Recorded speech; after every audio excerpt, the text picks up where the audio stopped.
Let's move on from sports and take you through to some entertainment news this morning, because I'd like to introduce you to an upcoming independent singer, Delisha Chetty, who hails from KwaZulu-Natal. You can describe her as belonging to the world, though, especially through her music. Delisha is well-traveled and has a deep appreciation for languages. So wherever she goes, she learns a few phrases of the local language to incorporate into her music. By doing this, she speaks to different audiences. But of course, she joins us now in studio to tell us a little bit about building a career on a global scale, and also the songs that she'll be sharing with us this morning. Sweet Love, where she is featured by Zipheko. Thank you so much for your time this morning. Welcome, Delisha, and we can't wait for your performance, first of all. But I really can describe you as somebody who is a woman of the globe. I mean, having to start at 13 with your love for music, but then of course you went on and you studied social sciences. From social sciences, you get a job within the airline industry as well, and then you get to live abroad, I think, for about 7 years. Just talk to us a little bit about how would you describe your journey through life so far? So firstly, thank you so much for having me on eNCA. It's an absolute honor. I'm humbled and I'm so blessed to be here. My journey started in 2015 when I left South Africa and I moved abroad.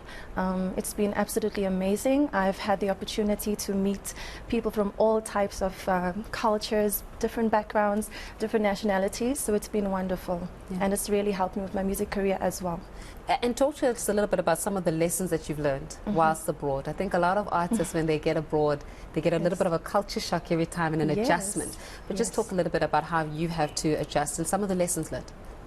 So I think it's very important to be a people's person. Also understand that everyone is different. So when you engage with people, you have to be someone that's very flexible and to adapt very well. So for me, meeting people from abroad, it wasn't difficult. It was really exciting.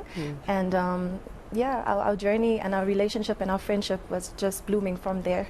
Yeah, because you stayed in Dubai and you also stayed in Qatar, if I'm not mistaken. So I stayed in Dubai for 2 years, working for Emirates Airline, and then I moved to Qatar to work for Qatar Airways for 5 years. Yeah. Sure. Okay, so now you've gone from the airline industry. Yes. And then you completely say, you know what, I'm going to come back home. And from what I understand, you've been home for only a week. That's correct. Welcome to winter, babe. Thank you.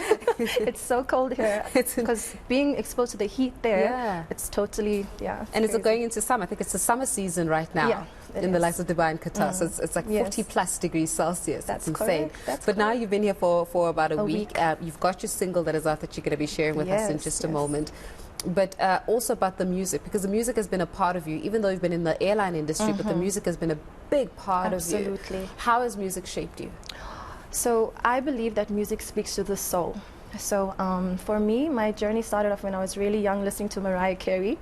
And then my first studio session was with Marlon from Pietermaritzburg. And from there, it grew. I left South Africa, and then I started actually working with artists and different producers around the world. Yes. And some of the lessons learned from working with people from, because it's a different field, it's different music, texture of music, different ideas. Yeah. I truly had to step out of my comfort zone because for me, I was more of a Mariah Carey, Whitney Houston type of person, but then I stepped into like the Caribbean vibe, R&B, Afro soul. So, and I think it's so beautiful because music speaks to everyone. As I said, it speaks to the soul. So even incorporating like all these languages as well is really exciting for me, because I like to make people relate to the music as well. Because you've got Creole, you've got Swahili, you've got Sotho. I heard you there when you were rehearsing as well. Yes. And it always helps with being able to just connect better with people. But do you have a favorite genre? I mean, like, do you actually have a favorite genre of music that you said, you know what, if I could, I'd stick to this one? I think I really love Afro soul. Afro soul. Yeah. It definitely is a beautiful thing. And right now you've got a single up. Any plans for releasing an album? Absolutely. In the future, for sure. I would love to. Yeah.